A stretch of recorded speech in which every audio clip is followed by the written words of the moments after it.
ngomongin soal bagaimana kemudian kita mau budidayakan sharing masing-masing penonton dan tamu yang kita undang gitu untuk membahas filmnya. Jadi sangat-sangat berharap teman-teman bisa sharing filmnya apapun. Jadi ini nggak ada benar salah. Jadi jangan takut dan nanti mungkin bisa tanya juga ke Hana mungkin soal profesi yang dia tekuni, misalnya acting, bisa dikaitkan dengan film itu. Dan segala macam. Sejarah Inggris, Britania Raya boleh juga. Hana bisa menjawab. Mungkin dari teman-teman dulu kali ya, baru dari boleh. Ada yang mau memulai? Apapun itu, silakan. Mantap nih ya. Dari sini deh. Atau mungkin malah bisa tanya kenapa datang hari ini, kenapa datang untuk The favorite. Untuk the favorite mungkin. Tenang. No pressure. Jadi saya sebenarnya Ini kayaknya lebih untuk kebutuhan itu ya. Gedein mas, gedein mas, tau mas. Agak grogi ya. Jadi gede itu. It works kok. Yeah. So I came here today gara-gara aku ikut nimbrung. Mereka kan dia ngajak nonton, terus ya udah aku sama sini ikutan. Terus I was just interested because like the promo poster was just like two ladies in a dress, and I was like, oh, I want to watch that. Okay. Terus like I was surprised because I heard along the lines it was comedy, tapi kayak it got more dramatic dan alurnya sama tema-temanya itu kayak remind me of this Korean movie called The Handmaiden. It really reminded me of that, dari kayak the politics involved, terus habis itu kayak the affairs in the movie, itu kayak really reminded me of that. And it's like kayak it's kayak refreshing to see. So like itu soalnya aku jarang-jarang lihat film kayak ginian kan, and it's like pretty hard to find juga. So like I really enjoyed the movie, although the ending was really vague and kayak otak aku agak sampai ke situ. Gitu. That's what I have to say for now. Awesome. Kalau film ini tayang nggak sih di Indonesia? Sama sekali nggak ya? Jadi ini pertama kali bisa nonton di sini, bisa download ya? I don't even know. It's not gonna pass censorship here. People will LGBT. Do you think? A lot of people will riot. Yeah. Really? Yeah. If I'm honest, yeah. Gimana? Well, Mungkin bisa berlanjut. Kenapa menurut kalian film ini nggak mungkin bisa tayang di Indonesia? Because of the sort of a relationship between the Queen and like Abigail, and like it's LGBT and people like like people just, it's not most people here, it's just maybe like part of people here will just like just hearing that word just like oh my god, are you supporting them? Oh my god, how dare you?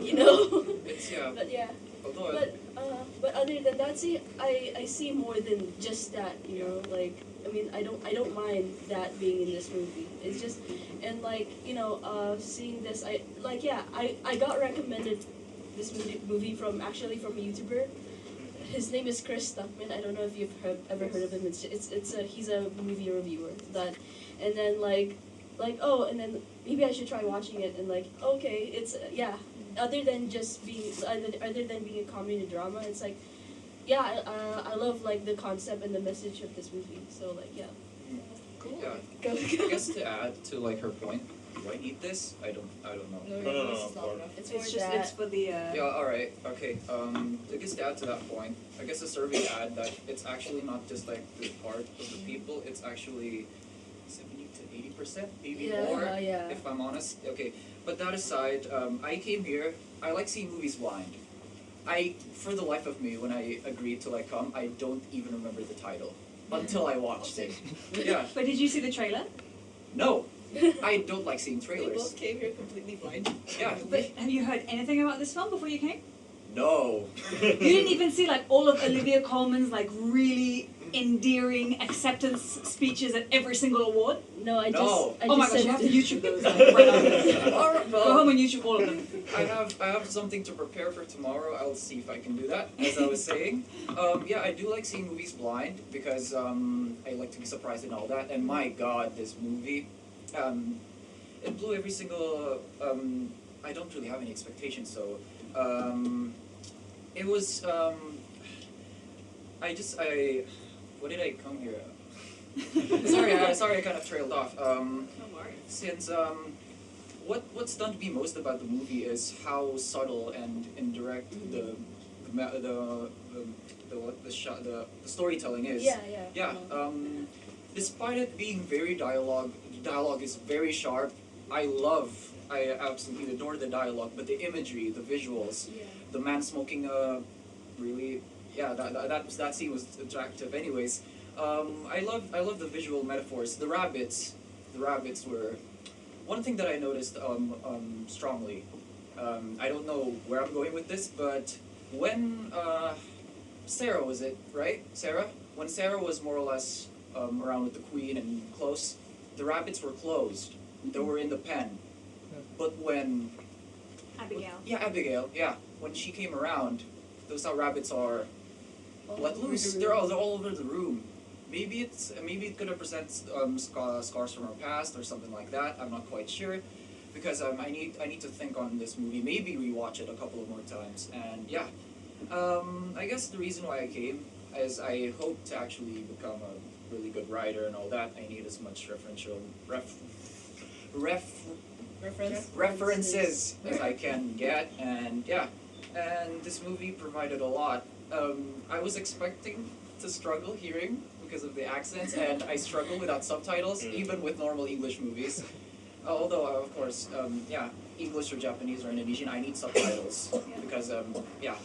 But I didn't somehow. Yeah, and Cool. yeah, cool. And overall, and the ending. Yeah. Brilliant. Yeah, I guess that's it for me. Yeah. Ayo. Atau mungkin angkat tangan aja kali ya, siapa aja yang mau. Oke. Ini aja. Boleh dong. Mau satu-satuin aja. Silakan. Pantun. Ya hari ini gue datang sama teman gue. Dia yang ngajakin duluan. Dulu pernah beberapa kali kesini juga sih. Nonton beberapa film yang gue juga lupa sih judulnya apa, ya kan. Pertama kali datang ke sini selalu dikasih, dulu sempat ketemu juga sama yang ngurus waktu itu, sempat bikin scene dulu lah, interview gitu. Terus emang dibilang kan selalu bayar kan di filmnya, emang selalu apa ya, it's like a legal microcinema gitu kan. Dan bisa datengin The Favorite yang kemungkinan besar kan biayanya juga nggak murah kan, karena kan jarang. Dan beberapa film yang sini maksudnya yang Indonesia yang agak independen kan biasanya kan. Paling beberapa film yang lebih kemarin kayak Solaris itu sempat masuk sini juga. Keren sih, karena kita kan bisa nonton The Favorite langsung kan dari bioskop, dan kayak dibilang mungkin nggak bakal lulus sensor kali ya kan. Dan filmnya emang kalau nonton film Yorgos gitu ya, kayak bingung gitu akhirnya, kayak nggak tahu mau ngerasa apa gitu. Tapi menurut gue ini yang paling coherent loh. Dibanding Lobster? Mungkin ini yang mungkin kita bisa bahas nanti sih kalau yang udah pernah nonton filmnya Yorgos sebelumnya. Tapi buat gue ini yang paling gampang dicerna. Kalau bisa bahasa. Plotnya lebih enak sih kayaknya sih. Sorry ya, gue kayak nenek-nenek bebas pariwisata gitu. Digigit nyamuk gue di sini, gue berasa kayak Emma Stone dengan laler gitu. Maksudnya bisa nonton Favorite di sini, terus kayaknya sih beberapa film-film yang kayak nggak harus masuk sini juga bisa burning misalnya. Parasite kan udah tuh Parasite. Parasite mas bioskop. Iya, itu burning terus gitu. Nah kalau lo tangkap apa berarti di film ini? Kan lo bingung tuh sama film Yorgos. Kali ini The Favorite yang lo tangkap apa? Dia tuh biasanya main sama analogi nggak sih? Kayak sama cerita tragedi gitu kan. Ini kan juga tragedi sebenarnya. Cuma kayaknya dia lebih ngedalamin apa ya? Gue juga sebenarnya nggak ngerti sih intinya apa. Oke. Kalau ini kan memang cerita Queen Anne yang memang adalah orang yang real kan gitu. Maksudnya this is her life story walaupun didramatisi dalam beberapa hal, tapi mungkin itu sih yang membuatnya berbeda dengan all his films yang sebelumnya ya. Film dia yang sebelumnya semuanya dia agak kayak Edwin gak sih? Absurd loh. Dia kalau nonton film dia kayak absurd, terus agak kinky, terus kayak wah gini kayak Bung Edwin. Tapi yang ini paling ya mungkin itu karena Ini kan historical kali ya? mungkin karena memang historical tapi tetap menjadi kayak semacam exaggeration dari kisah nyata ini tentang Queen Anne kali ya. Aduh, so ngerti aja. Anyone else? Hello. Hai. Anyways, gue waktu itu emang waktu lihat di Instagramnya itu langsung gue langsung mau nonton nih soalnya nonton the Oscars terus kayak itu frontrunner ya kan terus si siapa yang jadi Queen-nya itu juga speech-nya keren terus Speech-nya gokil banget terus kayak pengen nonton deh dia kayak gimana sih actingnya. Terus yang gue penasaran tuh waktu itu soalnya ada waktu itu review pernah lihat juga katanya bilang ini semuanya pakai practical lighting terus kayak sebagai saya orang maksudnya mencari referensi kan dia referensi screenwriting ini referensi visual gitu dan pengen gimana sih how to what extent mereka bakal makainya gitu which is ya kelihatan dengan situasinya misal waktu dia ketemu Emma Stone-nya Abigail-nya lagi bugil di itunya terus dia kayak placement lighting-nya tuh kayak ngeliatin ya karakternya kayak gimana jadi kayak shadow-nya liatin it's it's pretty good reference. Apalagi ya paling bener sih mungkin ya sedikit absurd. Emang ini film pertama kali sih untuk direkturnya itu yang katanya Lobster juga bagus kan tapi belum pernah nonton itu. Terus apa lagi mungkin actingnya untuk Emma Stone lebih untuk Emma Stone ya particularly karena dia orang banyak sejak dia menang yang La La Land itu dia karena waktu berapa tuh 2 tahun yang lalu ya La La Land itu dia kayak undeserved gitu karena orang-orang bilang dia yang mesti menang tuh waktu itu kok Nicole Kidman sih siapa yang main Jackie Natalie Portman yes ya itu katanya dia yang menang katanya yang bagus jadi kayak kesana dia overrated nih apa gitu terus tapi selama udah nonton film-filmnya dia lagi kayak ternyata emang ya she's a good actress dan kayak tunjuk di sini gitu karakternya ya she's a evil bitch maksudnya kayak sangat selfish lah bisa dilihat kan gitu kayak ya karakternya bagus sih kayak menarik. Cool. Awesome. Emang American ya? American. Iya dia juga American. So 2 Brits and an American. Yeah. Anyone else? Ayo normal dulu. Boleh lagi kalau mau. I guess I'll add one more thing. See, the story, the themes, there's a lot of masks involved in this movie from what I see, a lot of masks and all that, and how the story twisted and all that, and in the end, I was expecting actually, again, my expectations was easily led somehow by this movie. I was expecting Sarah's character to be very vindictive and all that, but it turns out she is vindictive, but she is honest and all that, and in the end, how Emma presented herself, how she doesn't want anything from the Queen, and she just wants the best and all that. It ends up being Bullshit, right? yeah, it ends up being a facade, and somehow it didn't click with me. It showed small hints, but until the ending, I think maybe I'm grasping what I mean. The ending is the facade finally peeling and showing itself. That's to me what it means. And also, just one more small thing on the censor.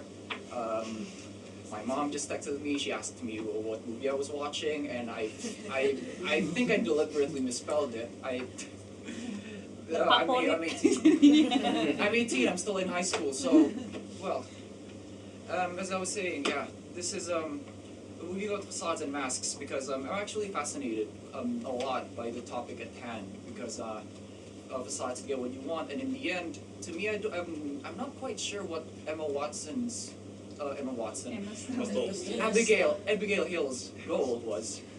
Abigail something last name. I wasn't quite sure what she wanted in the end, but maybe that was the point. She had a she had a clear intention, a motive to maybe better the kingdom, but it was eventually lost in the end. Maybe through the wine and power and all getting through her head. That's what I got from it. But yeah. Can I add something? Sure. I think it's also about power.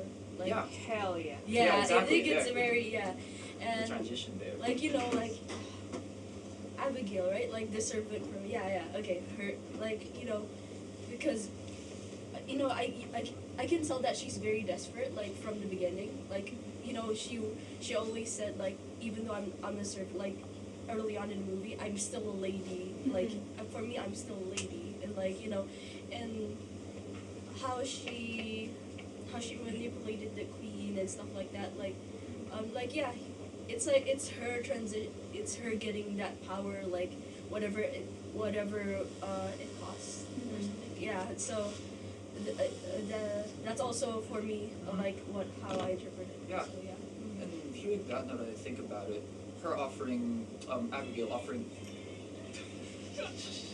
Abigail offering the herb and the medicine, I thought it was an act of kindness. Now that I heard that, it was a power move. Oh, justru menurut gue dari awal si Abigail itu power move Iya, from the makanya sih, bener juga sih. beginning. That little bitch. I was like, I was highly impressed actually. Yeah. Yeah, maybe. Like, yeah. Oh, I've known a few morally- girls like that in my life. Kayak, Oh. Honestly, morally it's wrong, tapi I can't. Like, I have to admit that it would be. I think that's sneaky. as well. Yeah, it's very pulling something like that. It's just. Yeah. She fooled me. Kamu masih muda, 18 tahun Yeah, kan? that's fair actually. That's fair. Kamu akan ketemu banyak perempuan kayak gitu mungkin. Oh. But don't you think it's quite fitting bahwa kita nonton ini like right after we just had like our own political madness, ya nggak sih? Oh, Iya don't nggak get me sih? started. Dimana kita bisa melihat what people, the lengths that people go to for power, for ambition. Cuma buat gue sesuatu yang paling menarik dari film ini melihat perbedaan antara the women and the men. Really? Karena gini, kalau misalnya kita, if we look at power globally gitu, maksudnya we always, especially if we look at world leaders atau parliament atau apa yang kita sering lihat memang laki-laki yang dalam posisi yang paling berkuasa lah, yang paling have opinions and have the power and the mandate to do stuff gitu. Jadi menarik sekali di sini dimana kita bisa melihat justru it's the women who are actually the decision makers, and if they're not, they're the ones behind the scenes who benar-benar kayak are telling the prime minister what to do, are manipulating si Harley, leader of the opposition, ini segala macam. Dan buat gue mungkin yang paling menarik ini gue lahir besar di Inggris, so looking at the monarchy is something that you have all the time. Maksudnya film tentang British monarch banyak banget.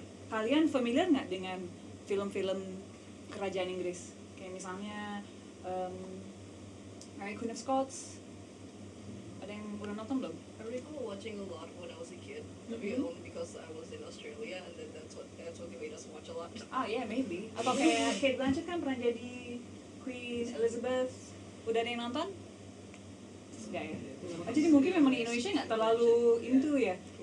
Tapi kalau buat gue yang besar di sana, justru ini menjadi sesuatu yang menarik banget karena ini pertama kali kerajaan Inggris digambarkan agak konyol, agak comical, agak over the top, dan justru yang laki-laki yang dijadikan kayak effeminate banget dan cukup emasculated oleh perempuan-perempuan yang sadis, vindiktif dan sangat pintar ini. So it's, kalau buat gue dan dalam konteks hidup gue itu sesuatu yang sangat menarik untuk dilihat sih, karena jarang banget kita melihat kerajaan Inggris diekspos segitunya.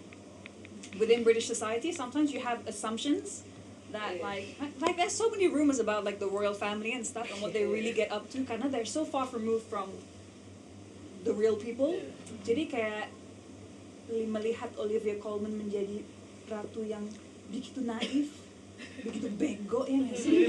Tapi kadang asumsinya kayak emang kayaknya mereka rada bego deh, they're not in touch with their people. Jadi kayak ini menjadi kayak semacam caricature dari asumsi-asumsi rakyat Inggris aja sih, which is quite interesting. Dan itu relevan Menurut gue sampai hari ini. I think it's relevant. Kayak maksudnya misalnya kayak weddingnya Will and Kate deh, I the only people who get excited about that is, like, sorry to say, like, white people. Like, anyone who's from an ethnic minority in London is going, my tax is paying for this shit, like, I don't care. Like Harry and Meghan kemarin, gue kayak orang satu-satunya yang tidak menonton wedding mereka deh. Gue udah kayak, I don't give a shit, man. This is what, especially when you have, you know, like increasing poverty di Inggris, conservative party-nya udah sejak mereka kayak tingkat kemiskinan udah meningkat banget. Ada tragedi seperti Grenfell Tower di mana 70 orang meninggal dalam I guess it's kind of like rumah susun, you would call it, yang karena ada kelalaian oleh construction dan pengen menghemat biaya, mereka akhirnya pakai bad materials yang mengakibatkan this huge fire that killed 70 people in one of the most expensive areas of London, and the government still has done nothing about it. And then you have a fucking royal wedding and you're like, I don't care gitu. Jadi menarik juga sih untuk melihat potret kerajaan Inggris seperti ini. Can I add something? Yep. You talked about yang men and women itu kan tadi. It's kind of like a feminist movie if you. I think so. Because Like a lot of different characters of women, ada yang sneaky, ada yang very tough masculine, ada yang feminine. Terus but also I think even though it's in a way feminist, tapi I feel like the movie also talks about how it disadvantages the lower class women. Kayak tadi Abigail kan, she's from the lower class, she fell kan katanya. Jadi si Abigail ini, lady, right? Dia sebenarnya adalah keluarga besarnya Sarah. Yeah. Tapi karena bapaknya dia agak fall from grace, jadinya dia jatuh banget. Makanya dia masih punya link ke what do you say, like the monarchy or whatever, like the aristocracy. Makanya dia bisa dapat kerjaan. Tapi kayak disgraced nobility. Right. Makanya pengen get it back, right? Or a cousin, right? Yeah, they're actually cousins. But even in a monarchy aja, the lower class women masih disadvantaged because she got sold off gitu kan by her dad. Dan I feel like that's why Abigail came from a place of fear, not out of greed. Karena she's afraid she would fall back again, makanya dia kayak nyoba to get that power banget. And honestly, I feel like this movie just doesn't talk only about gender, tapi also about kayak class differences. Yeah, definitely. Yeah. Kalau mungkin untuk orang yang nggak tahu, kayak tadi kan we talking about like the accents, right? Kayak even within this ini aja, lo bisa, gue sebagai orang native sana bisa membedakan antara logat lower class untuk yang the scholarly made ini segala macam dengan logat yang lebih ini, mungkin it's like Jawa tinggi and Jawa. Ya deh. Right.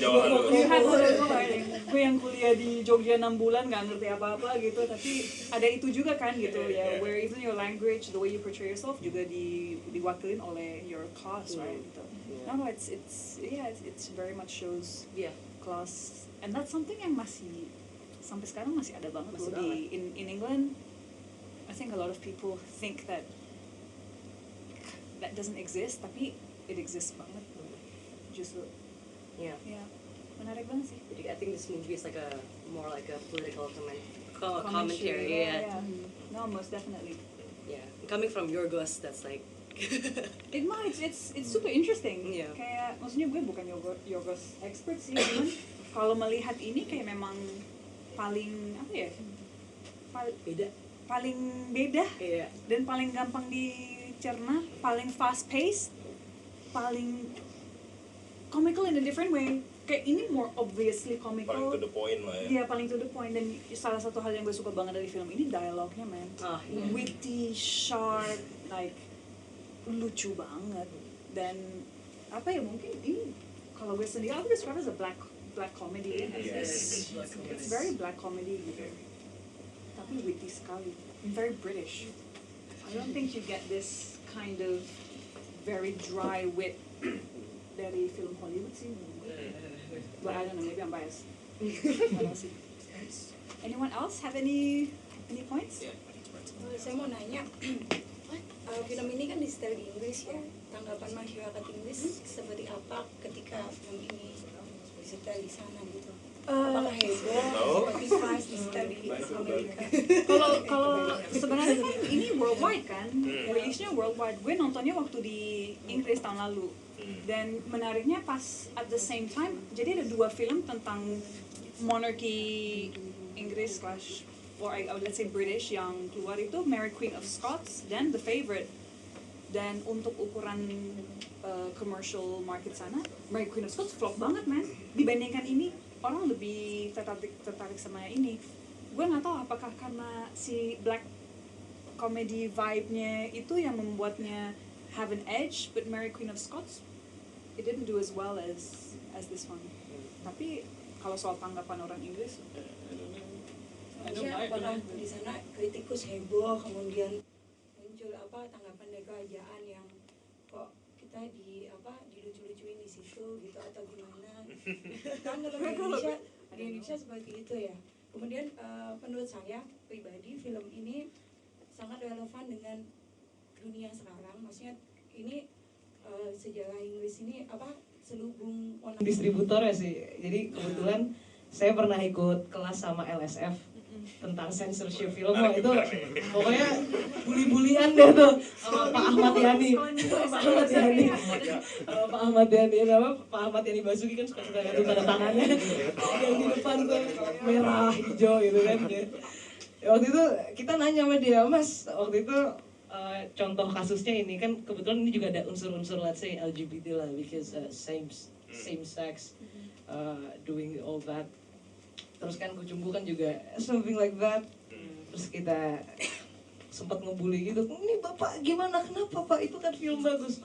Kita lolosin kok sebenarnya semuanya, cuma ya masalah distributornya aja sama produsernya mau nggak dilolosin 21 plus atau malah lebih restricted age lagi gitu. Jadi kalau aku lihat sih dari penjabaran Pak Ahmad Yani kemarin, film kayak The Favourite ini bisa lolos tanpa dipotong, bersih, tapi masuknya 21 plus dan mungkin hanya beberapa bioskop yang mau, karena itu kan keuntungannya kecil kan kalau semakin cuma bisa sedikit audience. Jadi ya kadang-kadang up to the distributor juga sih.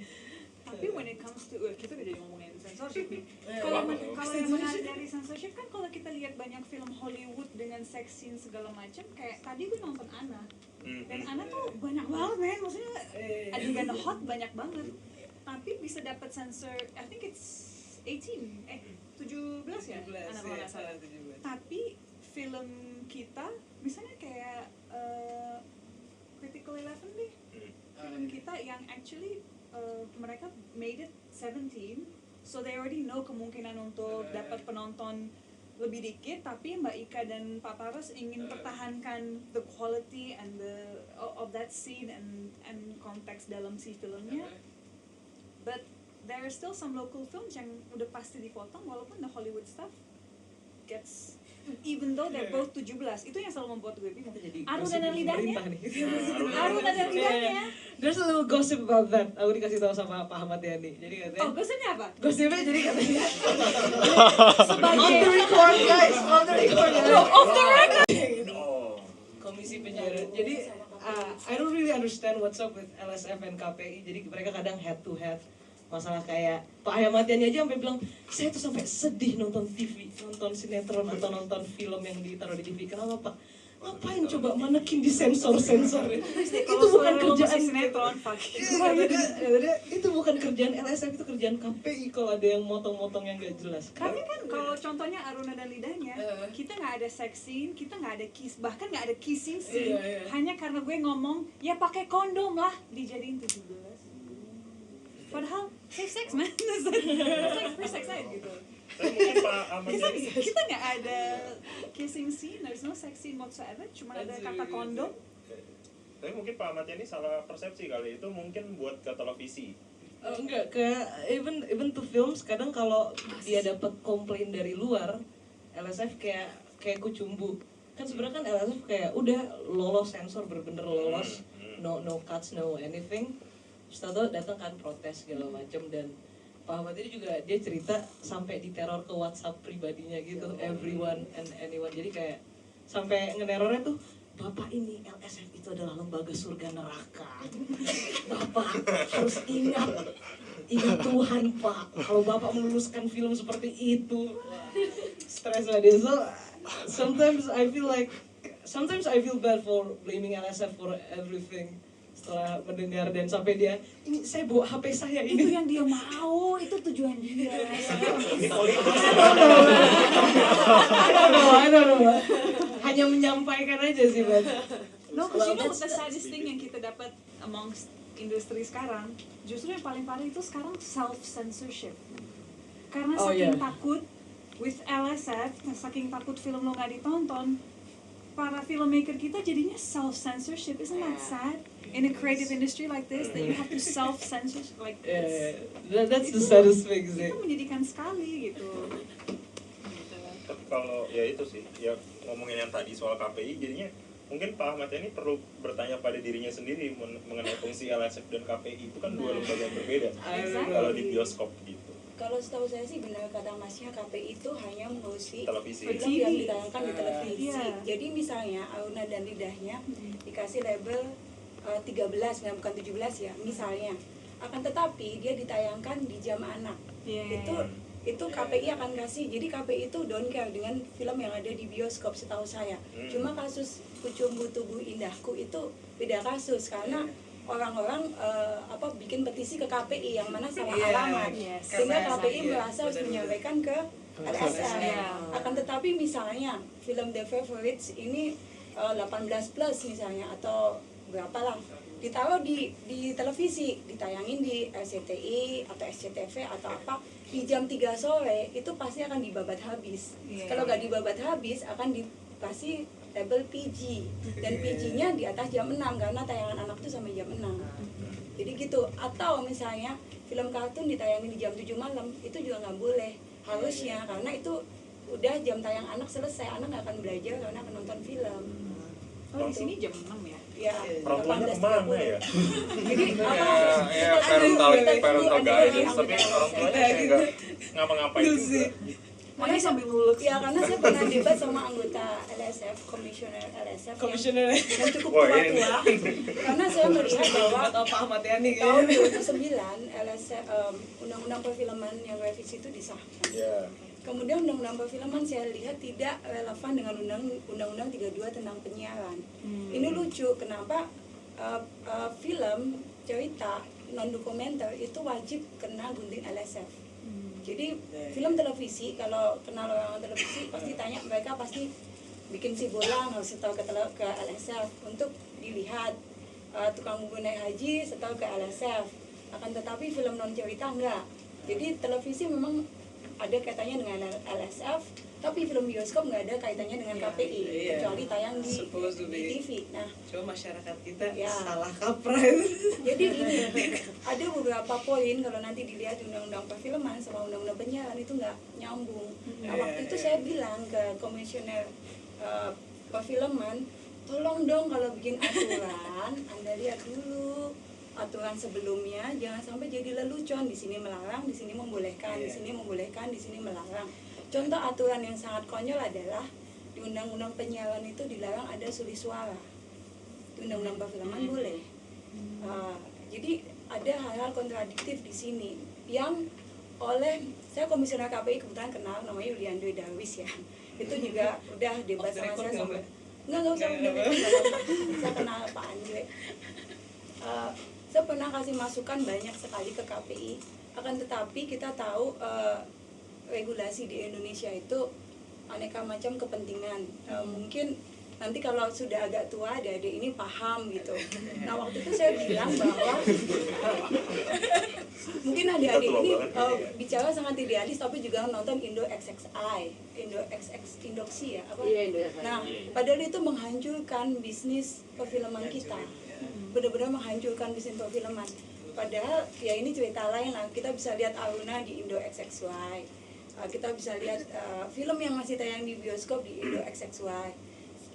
Padahal main bisnis mereka itu gambling sama pornografi, tapi mengorbankan itu udah isu lain, dan waktu saya sampaikan ini gak ada yang mau mendengar gitu.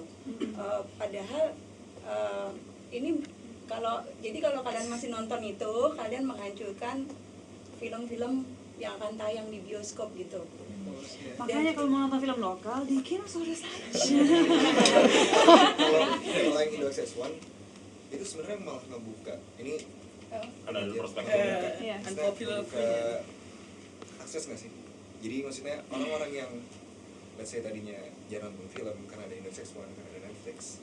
Ini sebenarnya seperti Gojek dianggap mengancam industri taksi ya.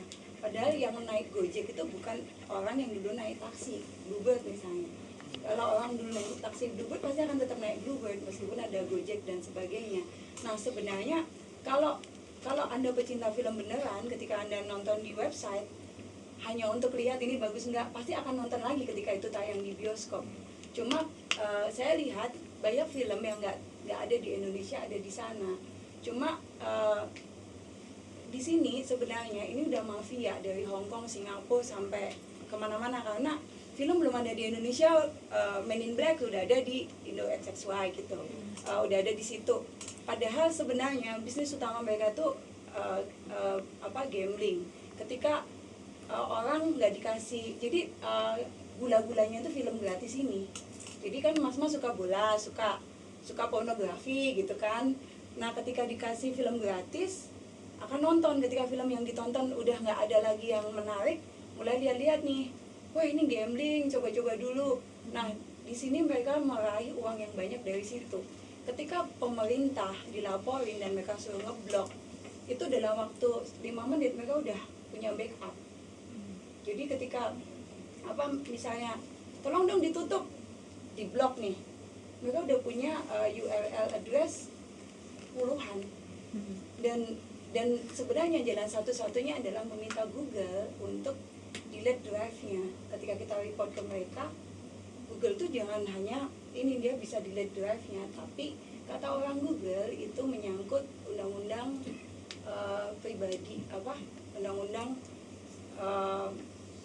ini apa ya namanya, personal privacy. Ya privacy katanya. Cuma ya di sini uang yang berjalan tuh banyak banget karena teman-teman saya yang agamanya bagus, yang sholatnya rajin, tapi lihat gambling ini, mereka main karena dengan uang kecil bisa gitu. Nah yang mereka nggak sadari, ini membuat orang malas ke bioskop sehingga gedung bioskop sepi. Ketika gedung bioskop sepi, pembuat film malas bikin film, malas acting. Lanjutin nanti gue mau. Nah ini ancaman yang lainnya selain LSF. Kalau LSF ngomong seperti itu sebenarnya menurut saya agak tanda tanya ya, karena setahu saya banyak orang LSF itu yang masih konvensional. Mungkin Pak Ahmad Yani nggak konvensional karena mereka tuh kayak di plot ini nonton film ini. Jadi nggak Pak Ahmad Yani nggak mungkin nonton semua film kan, jadi gitu. Kalau membalikkan, kan tadi kita ngomongin soal kelas Ya balik. terus sekarang kita ngomong soal bioskop. Menurut gue justru masalahnya we have a very serious class issue in our distribution, di tempat dimana orang Indonesia itu bisa nonton. Itu menurut gue menyangkut kelas sistem itu. Bayangin, lo kalau mau nonton film di sini, lo harus masuk ke dalam mall, dimana lo harus bayar parkir, dimana tanpa diomongin secara frontal, tapi memang ada a specific way that you need to look kalau lo ke mall-mall yang tertentu. Dan kalau lo ke mall atau ke bioskop itu nggak cuman lo mesti bayar tiket yang expensive, but it comes with the drinks and the popcorn and everything gitu. Jadi nonton bioskop di negara ini it's also a class issue sih menurut gue, karena nggak semua orang pertama mampu untuk nonton bioskop. Bioskop favorit gue Blok M Square, karena bioskop yang paling merakyat menurut gue, yang tiketnya masih lebih murah dibandingkan yang lain, dimana tempatnya juga lo nggak harus gaya banget untuk ke situ, benar-benar lawless aja gitu. Dia pertahankan film-film lokal, itu yang gue paling suka. Jadi lo benar-benar bisa melihat the real working class Indonesians menurut gue di Blok M Square, dan paling asik untuk tonton di situ, murah meriah.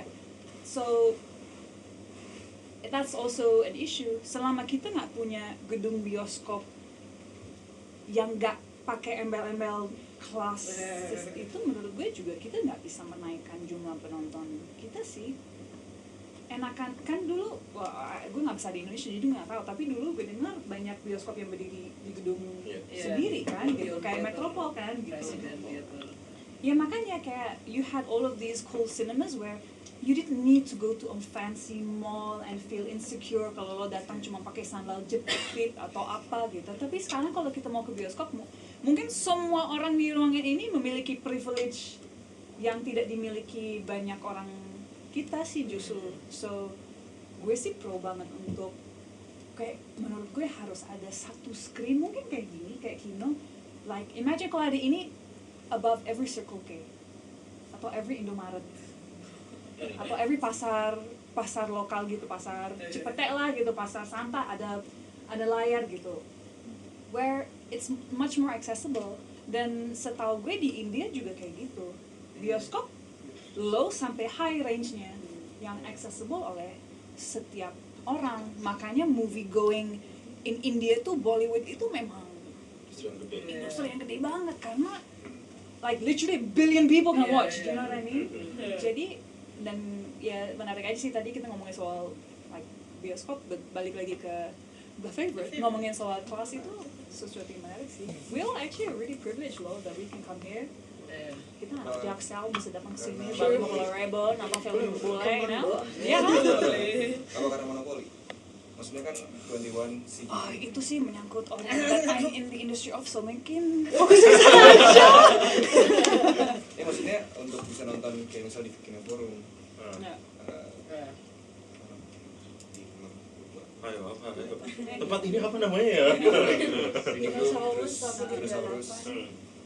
Itu kan biasanya ngeluarin biaya juga. Dan di sini bayar 50.000 kan. Setara dengan misalkan kita nonton di film di weekday di PP di Senayan gitu. Itu kan lumayan tinggi. Bisa nggak sih sebenarnya dibikin, let's say yang kecil-kecil kayak gini, kan udah ada baterai hijau juga, yang sebenarnya bisa juga ambil dari USB, di screen di tempat lain, dan mungkin biaya bisa lebih murah. Tapi mungkin satu copyright DCP juga. Enggak, tapi harus dibayangin bahwa membuat bioskop itu nggak murah, dan untuk membalikan modalnya itu nggak cepat. Jadi ini industri yang tricky juga gitu, dan harus update dengan teknologinya kan. Ketika misalnya ya sekarang kan lagi dibikin yang di pasar itu, cuman kan kita nggak tahu manajemennya seperti apa, nanti film yang diputar apa gitu kan. Ya banyak tantangan ini. Tapi kalau ngomongin soal kejadian lama, ya tadi kayak Hana bilang, sebenarnya di zaman dulu bioskop itu industri yang Hana bisa punya satu bioskop, saya bisa punya satu bioskop, kalian bisa punya bioskop masing-masing. Dan ya setelah fase itu kan bioskop cuman ada satu kepemilikan. Kemudian sekarang mulai ada 2, ada 3, ada 4. Dan yang harus diketahui teman-teman, kita nggak punya distributor film Indonesia. Karena buat apa ada distributor film Indonesia kalau misalnya bioskopnya cuma 5 misalnya, cuma 3 perusahaan ya, jangan bayangin 3 gedung gitu. Kalau dulu dengan puluhan bahkan sampai ratusan di daerah bahkan, itu jadi krusial posisi, dan posisi itu dulu ada distributor. Jadi ya PR-nya banyak banget kalau mau dibayangin. Tapi ya setuju sih sama Hana, bahwa kita harus juga mikirin yang mau masuk bioskop itu udah pikirannya udah macam-macam. Dandan biar nggak diliatin orang. Karena gue pernah sebelum ada Gojek, gue kayak I have like Gojek numbers di seluruh Jakarta gitu, mau di daerah manapun gue pasti nomor bapak siapa gitu, ojek before there was Gojek kan. Dan ada satu ojek langganan gue, Pak Lili, yang sering banget nganterin gue ke lokasi syuting. Dan setiap kali kayak, mana ini buat di TV atau di bioskop? Gue kayak, Pak Lili nanti di bioskop nonton ya. Males harus dandan, atau males mahal, nggak bisa ngajak keluarga. It's like, shit, yeah, that's true actually.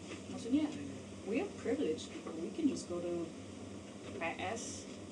Even kita se-privilege ini deh, kadang kita nonton bioskop cuma untuk menghindari macet ya nggak sih? Jadi kayak, males pulang nonton deh gitu. Like, how privileged are we? There are people who even just to go into the bioskop aja mikir-mikir loh gitu. Dan makanya we need more outlets gitu. Tapi masalah itu sih banyak. Kayak even dengan apa yang kita punya, kita balik lagi melihat misalnya Hollywood versus lokal. itu aja is a whole other range of problems kan. Dan tantangannya makin besar karena bayangin aja film makin banyak film Indonesia. Sebenarnya itu bagus sih sebenarnya karena produksinya jadi makin banyak. Tapi apakah jumlah bioskopnya makin memadai? Kan enggak juga. Dan apakah suatu layar yang dikasih ke film lokal itu justru bantu mengembangkan industri atau mematikan industri? Bisa jadi. Karena you guys aware of how it works kalau untuk film lokal dapat slot tayang? Kalau dari aturannya kan harusnya 60% dari layar per gedung Menurut bioskop. undang-undang ya. Menurut undang-undang harusnya 60%. Terus I think that only happens at Block M Square. Sempet dirubah jadi 40% kalau nggak salah, jadi 40%, paling nggak 40%. Sejauh ini belum pernah ada revisi undang-undang sih. Terus waktu itu Avengers keluar, semua bioskop Avengers, no Indonesian movie, padahal ada beberapa teman-teman yang memang mereka pekerja film. Gila, film yang gue kerjain kemarin harusnya tayang sekarang tapi Avengers semua. Mereka Jadi, tetap dapat slot sih. Dapat, tapi ini juga misalnya Nggak ini jadi. karena sering banget kayak misalnya kalau layar 5 3 mungkin yang lokal, maybe 2 Hollywood, tapi tergantung juga kalau misalnya film gede pasti lebih banyak yang ke yang Hollywood kan. Tapi bayangin there's two slots. Tapi kalau ada 3 film Indonesia tayang on the same day, slot itu harus dibagi 3 film, 4 film gitu. Dan kalau nggak naik di hari-hari pertama, layarnya langsung dikasih ke yang lain gitu. Jadi it's really tough. Makanya kita selalu bilang kalau lagi promo film, kita selalu bilang nonton di hari pertama ya, nonton di weekend pertama, karena like in Hollywood you have opening weekend, right? Di sini it's Kamis. Sedangkan kayak kemarin ada contoh film petualangan menangkap petir, ada yang nonton nggak? Oh iya, Fatih Unru ya. Iya lucu. Film anak yang paling bagus menurut gue yang in recent years, paling menggemaskan. Tayangnya Kamis, all of the kids are at school. Jadi sebenarnya kan itu film yang harusnya ditonton weekend bersama keluarga segala macam. By the time Sabtu datang, karena nggak ada yang nonton Kamis Jumat, nggak ada filmnya. So kita juga harus lihat how we change our rules to benefit our local films, iya nggak sih? Susah nggak sih? Ya tapi Susah. ya jadi perdebatan seru karena kalau kita ngambil kacamata sebagai pengusahanya, otomatis sudah pasti nguntungin dong dibandingkan berjudi dengan itu. Nah, tapi kan problemnya lagi pasar si bioskop ini di mana gitu. Kalau ditempatkan di mall, semua mall di Indonesia ya agak susah sih. Justru harus ya mungkin harus seperti metropol gitu ya, satu bangunan sendiri atau mungkin di tempat-tempat yang ya pasar mungkin kita nggak pernah tahu kan, kita belum pernah nyoba saat ini. Kino goes to pasar. Jadi ini terlalu mahal. Saya sempat dengar juga masalah ini waktu itu di adanya info screening kalau nggak salah. Waktu itu sempat ada yang bahas. Jadi Indonesia tuh justru malah one of the biggest gold cinema in next 20 years atau apa gitu menurut BBC. Parameternya apa? Itu dari jumlah penonton dan jumlah sinema yang mereka bentuk, tapi itu dari 21 doang sih. Jadi agak gimana ya, kalau kita ngelihat kayak Avengers paling banyak dari Indonesia, terus Transformers juga begitu, mungkin banding-bandingan sama Cina, itu agak suatu paradigma yang agak aneh. Soalnya sekarang bioskop udah, menurut saya sendiri sih, udah mulai agak approachable gitu, timbang mungkin kayak kalau kita bilang sensi PS itu oke lah. Nah, cuman kalau misalnya kayak bioskop yang agak kayak Blok M atau Metropol tuh emang buat rakyat banget gitu loh, dan emang jadwal tayangnya tuh beda. Kayak waktu itu juga yang lain Avengers di tim masih ikut cumbu, kayak bahkan pas waktu itu Tiff kok nggak salah Ave Mariam sama Kucumbu tuh direkturnya Mas Arianto itu bilang tolong tonton ya, itu barengan soalnya sama jadwal Avengers. Langsung satu studio langsung kayak iya ngerti. Jadi kayak agak ironi juga gitu, karena benar kata karena ya ngaruh pada saat orang di hari-hari pertama Kucumbu biasa aja nih, malah itu orang pada Avengers. Terus pas ngeliat Kucumbu bagus kemarin malah full house di sini kan. Dan jadi itu agak lucu aja sih. Jadi kayaknya harus di masyarakatnya lebih diedukasi, dan itu mungkin punya siapa saya juga nggak tahu. Terus juga masalah censorship tuh saya inget banget pokoknya waktu itu pas Ave Mariam itu kita dijanjiin buat nonton yang uncensored. Terus pas ada yang nanya kok langsung disensor sih, ya karena LSF-nya. Nah terus saya nggak tahu mas benar tuh karena saya juga belum pernah ikut ngobrol sama orang-orang LSF. Cuman masalahnya kalau film-film kayak Hollywood gini tuh pas ada suatu pasar sendiri sih, mau itu kayak ada pornographic scene-nya atau apa. Jadi apa ya, agak lucu aja sih gitu, kayak film-film Indonesia agak dikesampingkan untuk urusan ini, nggak ngerti lah. Terus menurut saya masalah film ini, mau nambahin yang tadi yang kelinci, saya setuju sama mas yang ini sih. Pas yang pertama itu kan kelincinya kan kurung, saya ngeliatnya kayak si queen-nya ini nih gak bebas, kayak kurung, tapi ya semuanya secara teratur gitu, kayak negaranya diatur, negara diatur sama si Sarah, semua in order. Tapi pada saat kelincinya lepas ya queen-nya juga bebas, negaranya mulai ya agak apa ya, way bit off the track gitulah.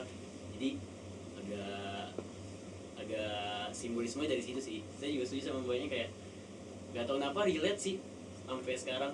Saya masih kuliah, cuman itu terasa banget sih, orang gaining power, orang mulai kayak wanita manipulatif. iya. Dan emang ini nggak tahu ya, Inggris tuh emang anti patriarki banget ya. Saya sempat nonton juga film kayak gitu kalau nggak salah, Pride and Prejudice kalau nggak salah. Itu kan nunjukin si Cat, saya lupa pokoknya si karakter utamanya itu bener-bener high banget ketimbang diri cowoknya gitu. Itu yang suatu nilai plus sih.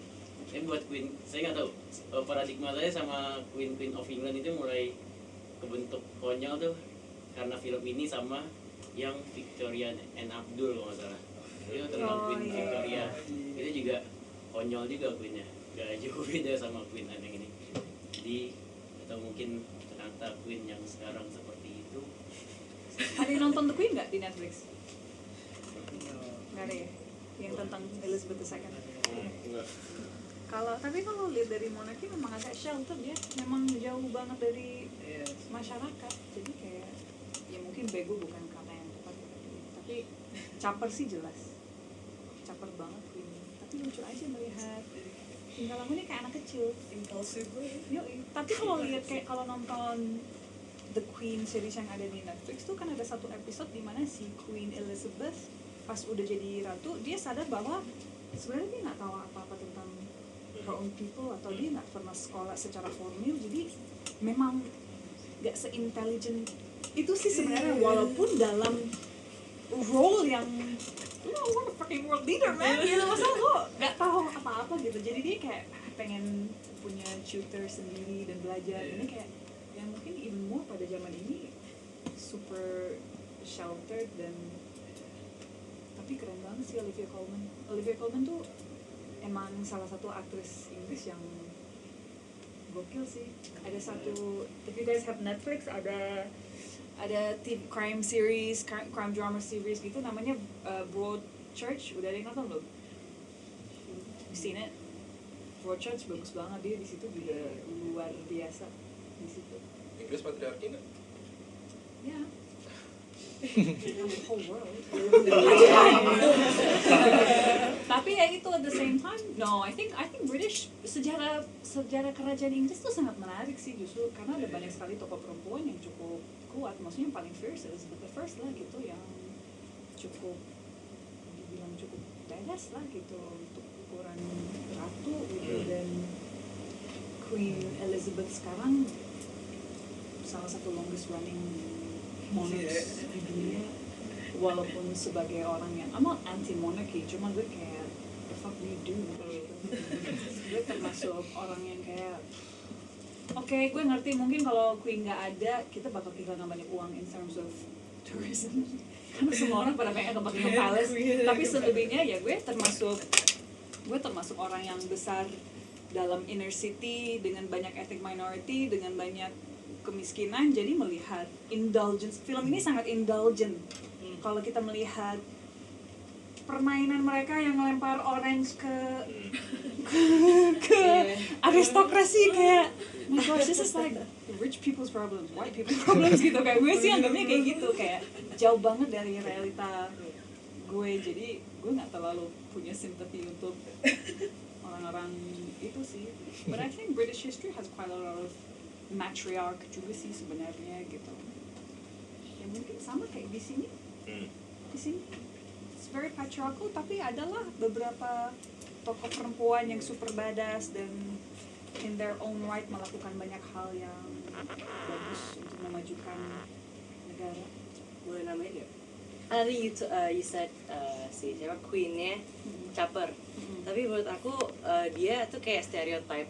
Sorry banget ini, I might sound kayak a bit patriarchal, tapi I feel like the stereotype femininity taken to an exaggeration gitu. She's ya kayak gampang nangis gitu kan, take it to an exaggeration. Tapi dia masih ada empathinya. Dan itu kontrasnya Sarah yang katanya lebih maskulin, lebih dan I think that's also kayak supported by the partai-partai yang mereka dukung. Sarah kan dukungnya partai yang pro war, katanya yang lebih maskulin. While the partai yang mau peace, yang dagai kan pakai bajunya tuh yang lebih feminin ya.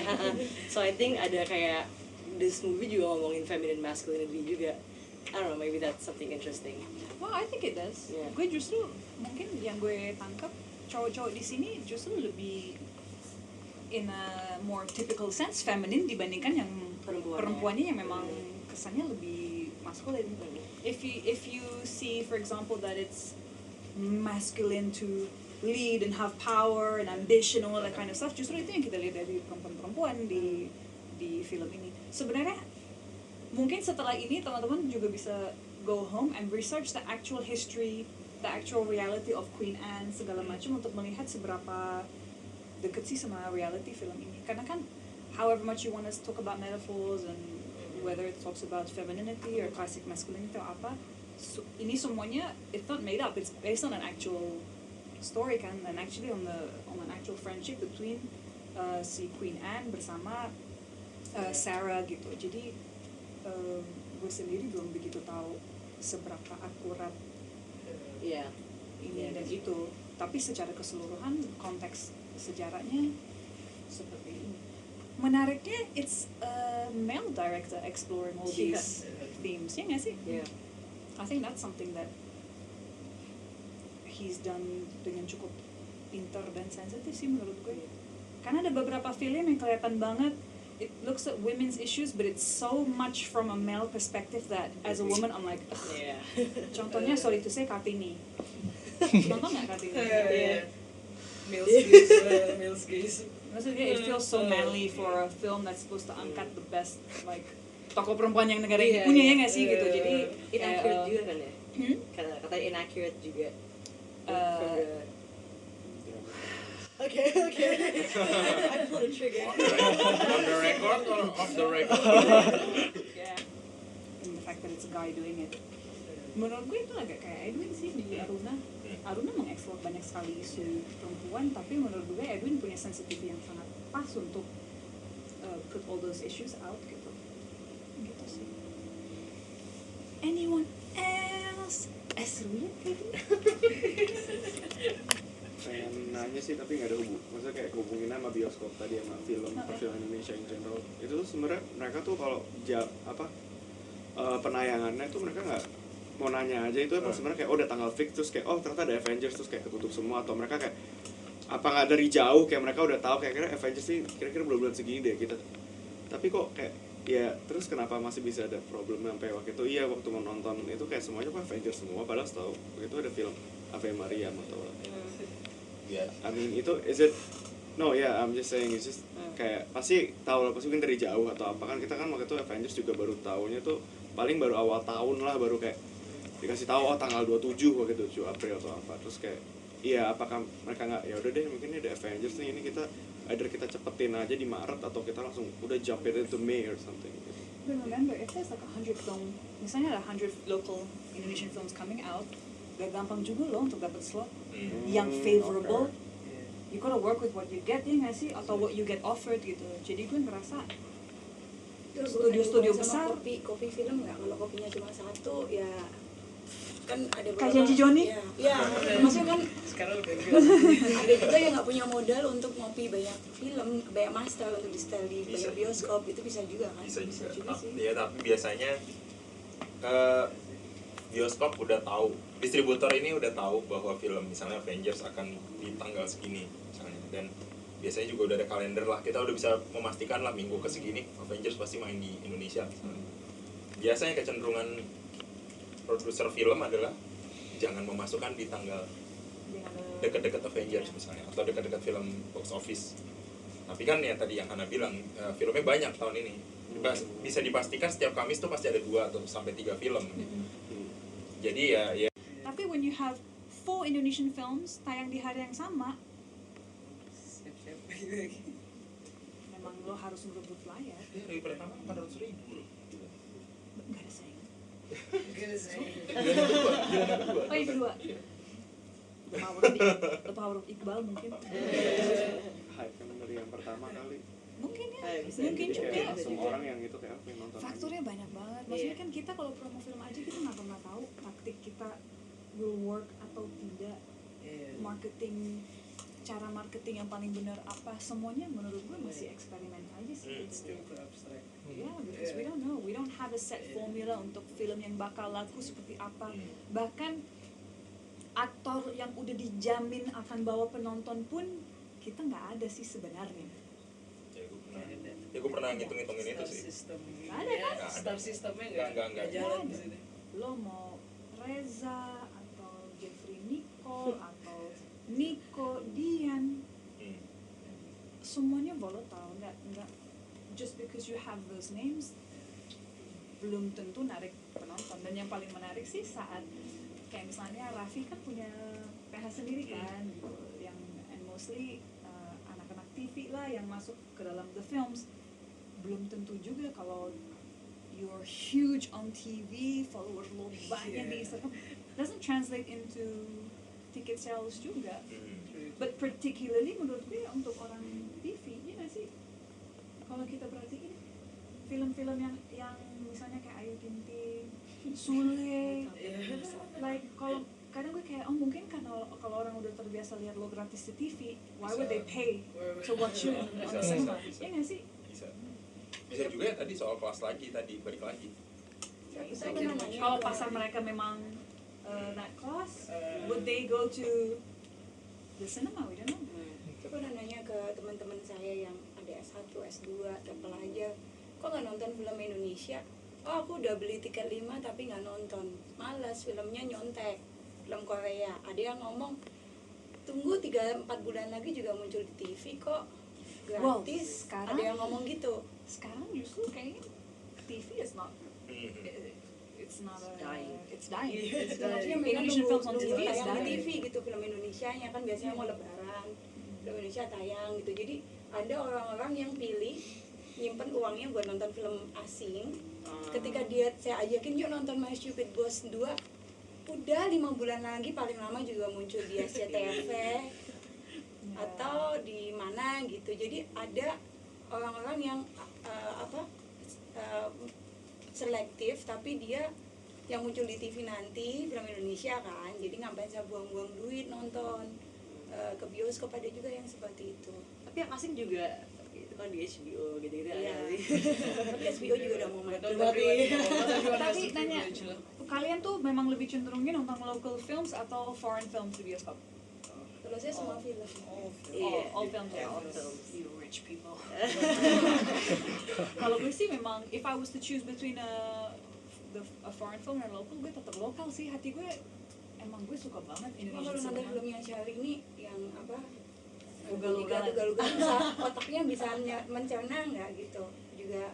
Well, you know what, gue kadang kalau misalnya gue denger filmnya kalau dibilang aduh filmnya jelek banget, gue makin pengen nonton. Apa justru ya?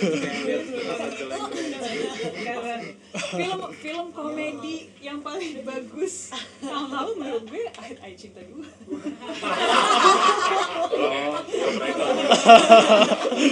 Gue pengen nonton film itu setelah baca reviewnya Tepi. Semua pada baca nggak review Tepi? Iya. Gue waktu baca review itu kayak oh my gosh, really kayak gini filmnya. Walaupun dia tidak menjelekkan filmnya sama sekali sih, hanya kan is pointing out the truth and the truth. Jadi gue nunggu kayak 3 minggu setelah tayang supaya a bit more sepi. Jadi kalau gue ketawa lepas nggak ada yang terganggu gitu. Ada lepas sekali ketawa saya. Absurd man.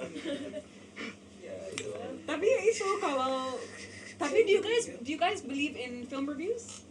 Kayak misalnya kalau baca blogger atau kayak follow Watchmen ID atau nonton Cinecrip atau apa kalian ngikutin nggak sih atau go and watch because you're all rich anyway go and watch and like make up your own mind atau gimana? Tapi nggak percaya. Iya gitu ya. Ngikutin tapi nggak percaya. Gini. Kalau misalnya Rotten Tomato atau Rotten Tomato tuh gini, kalau misalnya lihat kritiknya jelek, fansnya suka, nah itu artinya bagus gitu karena fansnya suka. Misalnya pakai superhero yang kayak gitu. Tapi kalau emang dua-duanya jelek, berarti filmnya jelek gitu. Tapi kalau film Indonesia masuk Rotten Tomato nggak? Enggak. Kalau film Indonesia gimana? Enggak, make up your own mind. Atau bagaimana? Hah? Ya karena diputar di luar. Tapi kalau maksudnya kalau nonton film Indonesia rekomendasi yang kalian baca? Koran Kompas atau Tempo. Paling kayak pas Stupid Bos oke gitu kan, kayak yang keluar kedua ya pengen lagi nonton. Terus kayak misalnya udah tahu kayak Ernest itu pasti filmnya ada lucu gitu. Kalau poster ngaruh nggak sih buat kalian? Lihat poster. Psychologically ngaruh. Subconsciously ngaruh ternyata. Iya. Kadang beberapa film yang kayak coba ngeliat sekilas posternya nggak nemu trailer di mana-mana, lihat posternya. Contoh poster menarik apa? Poster menarik film Indonesia. Haruna. Dilarang film Mahana ya, dilarang film Mahana. No, seriously. Poster yang menarik menurut kalian? Tentang tata edarnya di bioskop kita kan karena kekurangan di berbagai daerah ya, bioskop kita masih belum minimnya banget buat nyebar ke berbagai daerah. Nah untuk para sineas muda nih yang punya film bagus tapi ketika nggak memenuhi target di-cut gitu dari bioskopnya itu sendiri tuh gimana? Apa jadi masyarakat yang ngikutin film atau film yang ngikutin masyarakat gitu di perkembangan kita sekarang ini gitu? Interesting question. Interesting question sih. Masyarakat mengikuti Film atau kebalikan? film mengikuti masyarakat. Pertanyaan Korelasi sih. Kalau misalnya Kayaknya masyarakat mengikuti film sih, karena film-film horor itu biasanya lebih disukai masyarakat daerah dan itu lebih banyak diproduksi di Indonesia. Tapi lebih banyak diproduksi karena justru masyarakat suka dan lagi ngetrend kan, we always have those kind of trends kan. Berarti trends itu in some ways masyarakat yang menentukan dong. Ya enggak? Kayak banyak loh PH yang we have to make horror karena itu yang menjual, padahal menurut gue if the horror sucks it's still gonna maybe not do well gitu. That's why you do have horrors yang ternyata nggak niat banget dan emang flop kan. Banyak banget horror yang flop kan, yang benar-benar bagus. Sebenarnya mungkin keduanya kali ya, kalau dibayangin. Mungkin ada beberapa filmmaker yang berani untuk mencoba eksperimentasi sendiri gitu, untuk mencoba menciptakan pasar. Ada beberapa PH juga yang mengikuti tren pasar aja gitu. Jadi dua-duanya ada, cuman mungkin saat ini kalau untuk di bioskop pada umumnya mungkin cenderung yang mengikuti pasarnya. Tapi tetap ada sih, misalnya kayak Edwin bikin Haruna. Itu janggal banget sebenarnya untuk pasarnya apa gitu. Yang lagi ngetrend saat itu bukan pasar Haruna, tapi dia berani untuk bikin Haruna. Dan mungkin harus bisa dicek juga ke nggak cuma film cerita panjang atau di bioskop, mungkin di festival banyak, atau di film-film pendek, mungkin dokumenter. Mungkin kayak Kalamat yang kayak Kinosaurus ini sendiri yang nyediain wadah buat sineas muda gitu, maksudnya film-film lokal yang bisa ditonton, edukasi apa, yang budayanya apa, yang lebih nilai moralnya itu lebih tinggi gitu. Karena ketika ngelihat perkembangan film gitu kan, boomingnya tuh malah lebih film-film yang untuk hiburan, atau malah yang film-film edukasi itu malah penontonnya itu malah lebih jauh minim gitu. Nah, justru gue agak terganggu dengan film mesti mengedukasi sih. Film mesti ada moral, pesan moral, atau film mesti gimana? Gue gak terganggu dengan itu karena menurut gue film itu storytelling aja.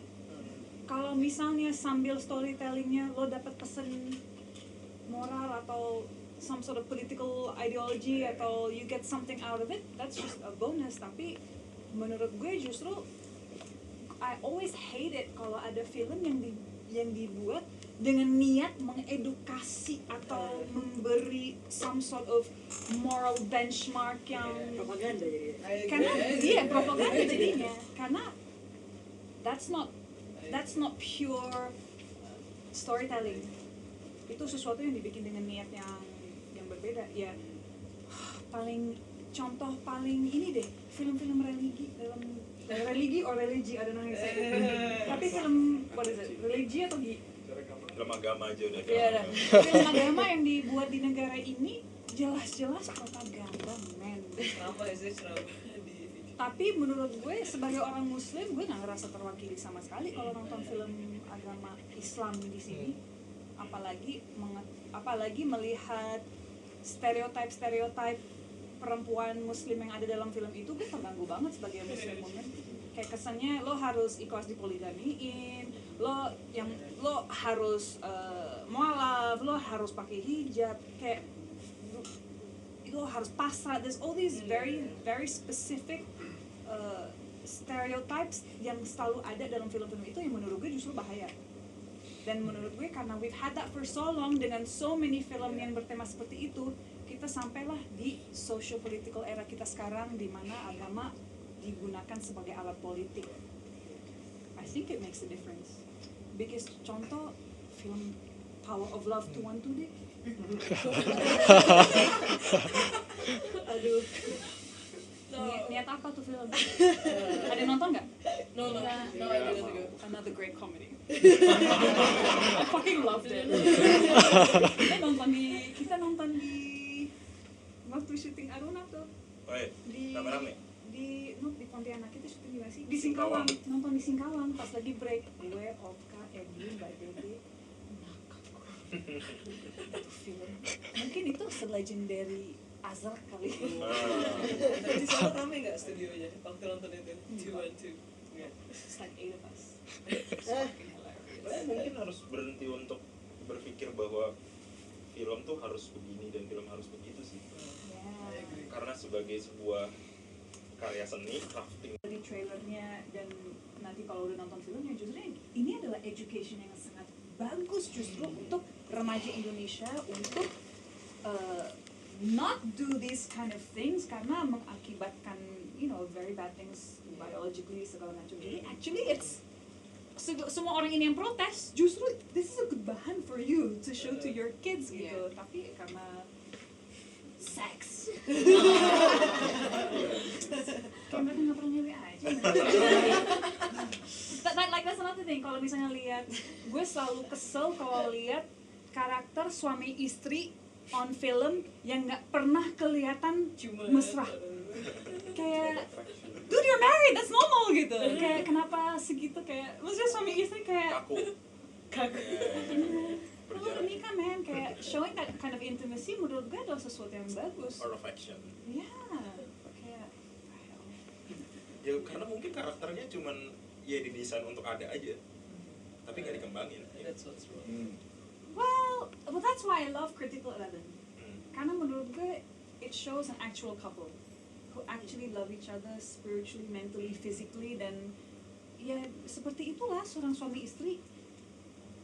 Kalau misalnya Tapi itu kan suami istri. Ya. Maksudnya film itu bercerita tentang suami dan istri. Iya, tapi kan I'm talking about suami istri, I'm not talking about. Tapi bayangin dengan karakter misalnya minor karakter dalam semua film Indonesia, ya hampir semuanya juga kaku kan, karakter suami istri, ibu anak juga ya cuma dipeluk, sayang, udah gitu doang hilang. Iya, memang sih.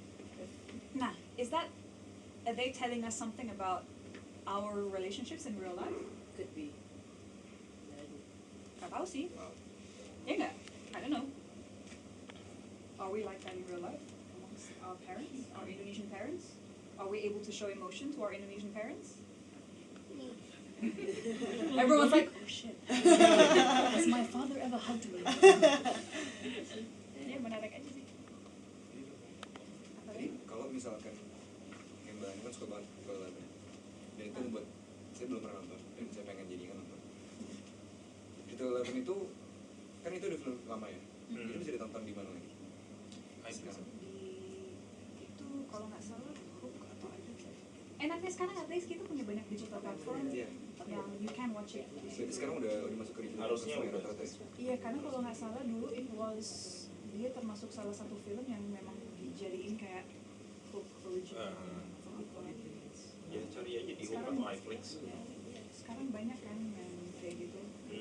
Waktu nonton Hit and Run gue kayak, hah, Bukalapak Pictures, kayak wah, Bukalapak juga ikutan nih. Iya, jadi I think there's a lot of place. That's the amazing thing now. That makanya kayak setahu gue nggak banyak produser yang mikirin bikin film yang nanti bisa dijual ke TV sih, karena udah bukan jalannya men gitu. Ini kena sell. Meskipun tetap ada sih, lumayan lah. Tapi Tidak se-booming. OTT Ya, OTT tops. Iya. DVD juga udah nggak ada DVD. Iya, padahal Jive dulu gue seneng banget. Video easy tuh.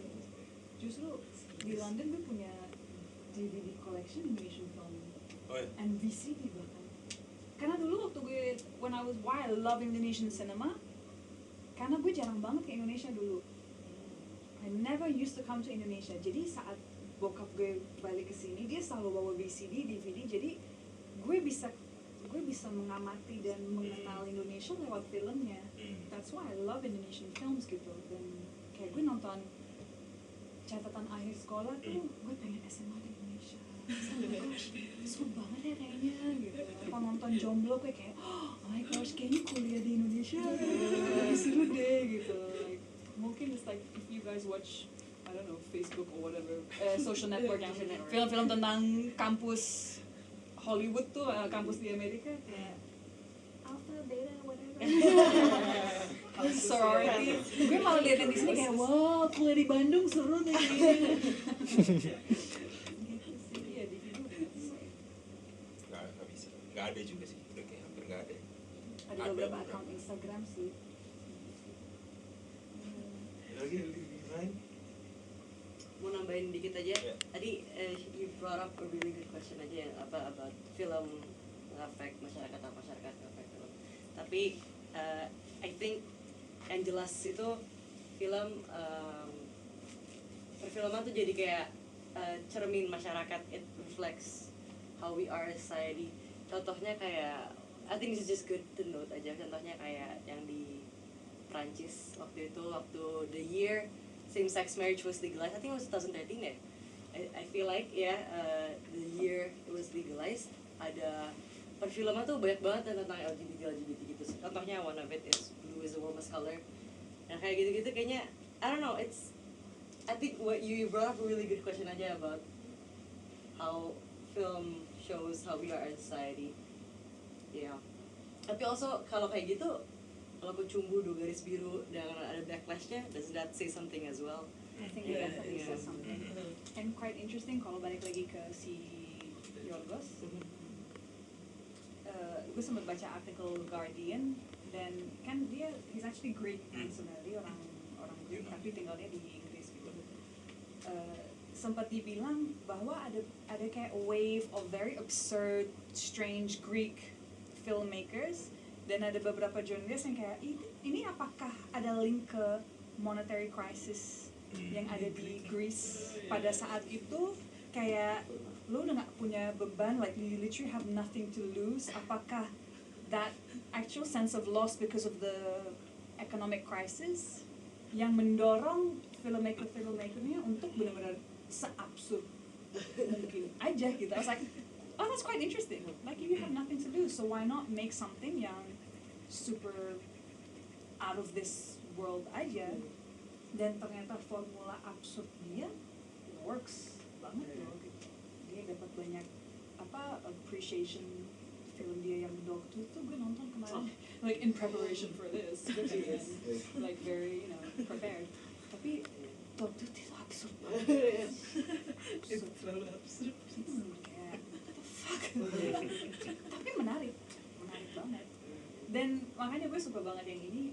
dialognya luas banget, gitu, very witty, very sharp. Karena kalau lihat dari Lobster dan Dogtooth tuh, even like the sacred killing of a deer, agak baku dan agak kaku cara penyampaian dialognya gitu. Everything is very, Colin Farrell is always very boxy, like menarik aja sih.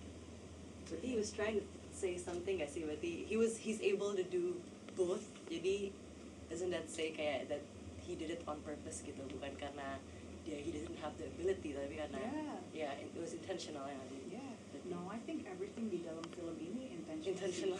Dari si rabbitsnya, dari dialogue, dari the portrayal of the men in this film versus the women, semuanya intentional.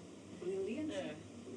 I feel like the film technique is in a way dari blocking, terus mise en scène mau dari camera movement, blocking, terus sama acting saya.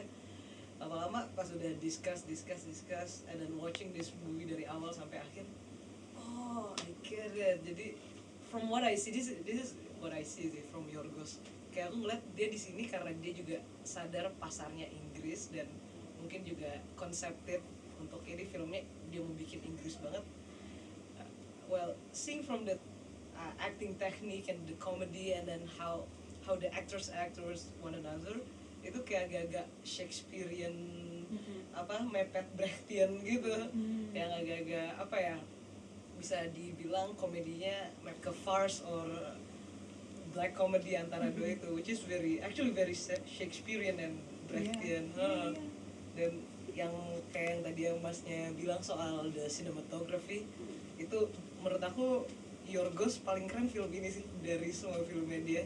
Secara konsep actingnya well crafted banget, terus sinematografinya berasa well crafted banget, bener-bener dia tuh nggak sekedar movement absurd, tapi subconsciously you can feel, karena itu kalau kita ngerasain itu kayak pandangan mata orang nggak sih, dari angle-nya yang agak aneh, dan ketika with all the aristocrats, because ya kita orang nonton orang biasa, jadi semuanya low angle, jadi kayak ini orang ini kalau dibedah satu-satu, it will be very good buat anak sekolah film sih untuk ngebedah mise en scène-nya secara menyeluruh sampai ke lightingnya, bener sih lightingnya.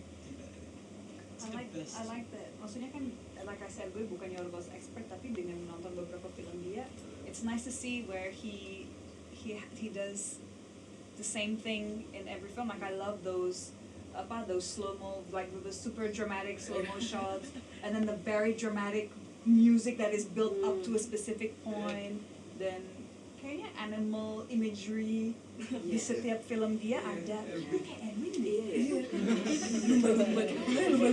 Edwin versi Yunani gitu. Edwin juga animal imagery di setiap film gitu. Menarik sih.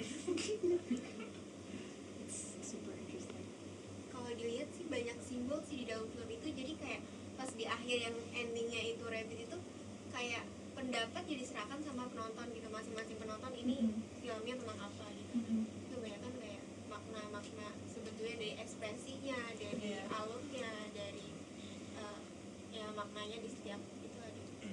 It's interesting karena kan waktu si Sarah lagi mau cabut kan she says, oh, you really think you've won, haven't you? Terus Abigailnya kayak, haven't I? She's like, we're playing a very different game. Jadi kayak menurut gue si Sarah itu udah pasrah, but in the most gracious way that she can. Dia udah tahu dia nggak bakal menang lawan this chick, so she's gotten something else. Kayak when the mail comes, dia udah tahu dia bakal diusir dari negara ini. Jadi dia kayak, I'm bored of this country, let's go somewhere else. Jadi kayak everything is quite, menurut gue memang, I think pemenangnya adalah Sarah justru. Dia yang paling kalkulatif, dia paling pintar, dan dia paling tahu what's going to happen. Yang paling rugi buat gue si Abigail. Setelah semua yang dia dapat, that last scene where massage my feet, I need something to hold on to. Itu kayak, however much you're a lady, however much lo dikasih uang 2,000 pounds or whatever per tahun, lo dinikahin, lo dikasih pangkat ini, there's still this person who is beneath me that I'm having to hold on to. That untuk menurunkan ego dia, menurut gue itu it's super interesting. But now it'll be interesting untuk Google the actual history of tiga perempuan ini untuk benar-benar melihat how much it actually is, siapa yang menang atau whatever happened gitu. Tapi menarik banget sih. Gue tim Sarah sih. Rachel Weisz, girl crush of the century. Oh yeah. Oh, sympathize for Sarah. I love her. Disobedience nonton. Belum. Ya, Yang sama Rachel McAdams ya. Belum. Gue dari zaman The Mummy aja udah kayak ini siapa? Taruh banget sih. The Mummy. The Mummy, iya sih. Iya. Kayak waktu mereka bikin Mummy versi baru gue kayak why? Tom Cruise, why? They should have just done like a Rachel Weisz then like 20 years later. You just wanna see her, yeah. Yeah, you should watch Disobedience. I love her. It's very good. I know. It's Very good. yeah. So where do you guys watch Oh. semua filmnya? Nah, this is emang benar, this is the problem. Karena maksudnya gue aja kayak I'm a fan of French cinema, but I can never find any French films di sini. Jadi ya automatically gue mesti lewat jalur-jalur yang khusus gitu. Tapi buat gue it's not good because we should look at it secara keseluruhan. Tapi I will never go down jalur khusus untuk nonton film Indonesia. Iya. Karena buat gue itu memang point of pride, tapi seharusnya dalam konteks yang khusus secara keseluruhan. Iya. Seharusnya gue menghargai semua Iya, ya. iya. Cuman buat gue itu kayak sensitive spot, kayak Iya. no, untuk film lokal nggak mungkin bisa gitu. Kayak Milih Mamet kemarin kan nggak ada, tapi ada di sini. Well, saya pengen nonton tapi belum nggak sempet. So I'm like, gue masih nahan kayak I like Susanna, I wanted to watch it. Terus sama gue kayak udah ada tuh di Indo X. Oh no, I cannot. Terus like minggu berikutnya bakal ada di Netflix. Yes, kita jadi waktu nonton gitu, senang. Gue senang ada all these other platforms. But where do you watch your films, young lady? Oh god. Young man. Streaming services. Streaming ya. Apalagi waktu itu baru tahu ya pelanggan ini First Media terus kayak punya HBO terus kayak HBO-nya bisa HBO Go langsung ya udah dah langsung nonton. HBO Go is really good. Pretty Little Lies. Nonton nggak? Pretty Little Lies. Kok Pretty Big Little Little Lies? Big Little Lies. Big Little Liars. Big Little Lies tuh. Big Little Lies. Makanya gue kayak Nonton. that's not right. Big Little Lies. Nontonnya Chernobyl. Oh yes. Handmaid's Tale. Nonton kayak berempat episode terus kayak lama aduh ini boring banget kayak capek. I'm sorry. It is a slow burn, but my gosh, it freaking explodes in your face. Lo harus bertahan sih. Ada yang nonton nggak Handmaid's Tale? You don't watch it? I watch and I can't breathe. Yeah, but mungkin juga impactnya berbeda karena lo a guy. I mean, I kind of like get ini important terus kayak aduh oh my god. I was like, oh my god. Imagine being a Game of woman Thrones. watching that. Dragons, yes. Tapi lo nonton baru season pertama dong berarti? Season pertama, ya. Lo kalau nonton sampai kan sekarang udah season 3, episode 5 kalau nggak salah, yang udah ada di HBO Go. Dan lo kalau lihat everything that's happening in the world right now, especially in America, it's happening. The Handmaid's Tale dystopia is happening. Jadi kayak scary as fuck. Tapi yang ada yang ini HBO juga ya series, ada yang lebih apa ya, even Presiden Obama aja waktu itu milih kayak ada 3 series, terus itu West Wing sama satu lagi House of Cards. Series ini yang lebih mirip banget apa yang terjadi di White House, which is Veep.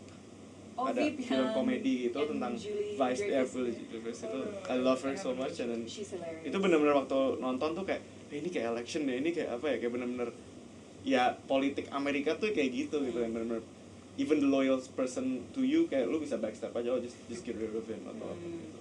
Kayak House of Cards juga pecah sih. Walaupun Spacey, walaupun season katanya season terakhir ada nggak usah ditonton deh. Now They See Us.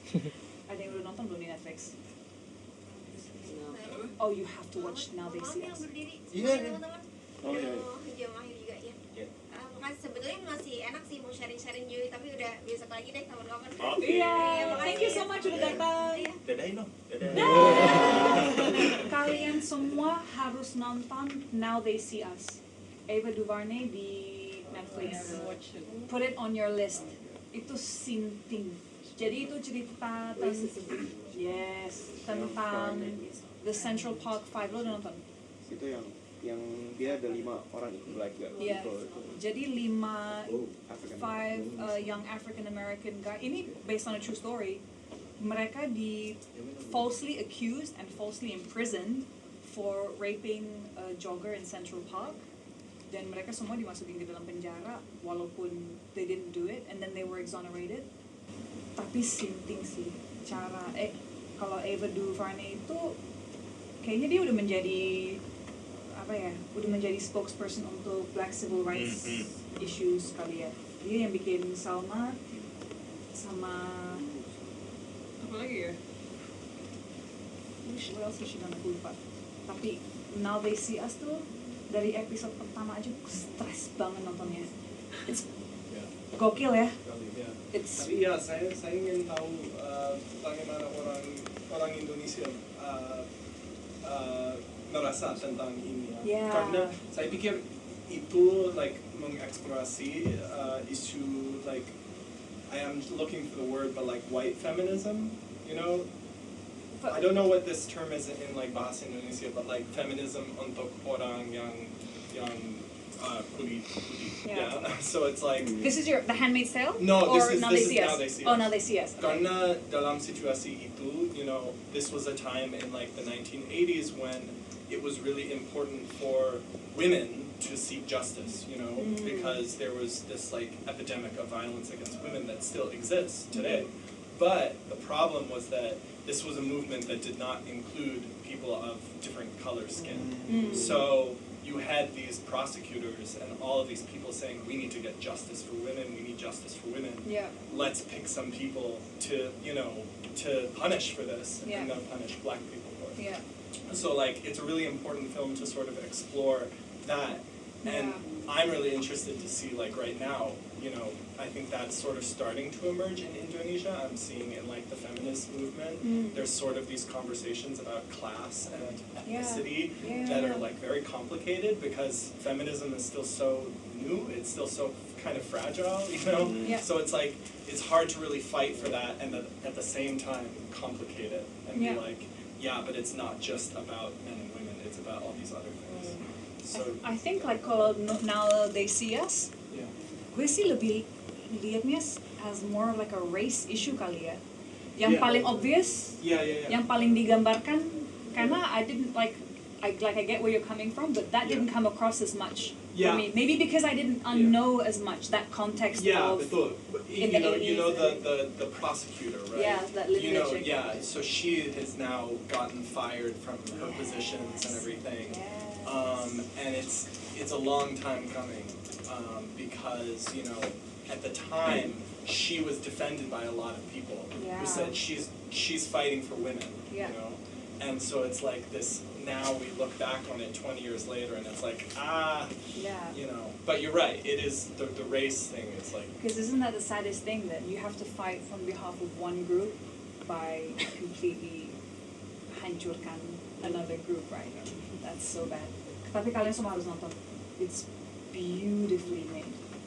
Kayak brilliant, tapi lo pengen bunuh orang sih. Kayak emosi banget. Oke nih, kita berapa lama Mas? Si suami Hampir 2 jam Mas. 2 jam deh. Gila udah 2 jam. Kalian sekolah minggu tadi nih. Besok boleh kerja nggak gue? Jadi mungkin kita close dulu. Senang banget ini pilot project-nya. Iya, seru banget. Ya, semoga ada lagi mungkin bisa dengan Hana lagi atau bisa dengan yang lain, dengan film yang lain, jadi bisa seru-seruan bareng. Hana project terdekat apa ya? Yang bakal rilis. Oh ya, Hana bakal tampil di Gundala. Ratu Ilmu Hitam akhir tahun kayaknya. Oh, oke. Ratu Ilmu Hitam, Kimo, Istanbul, SPP Joko Anwar juga.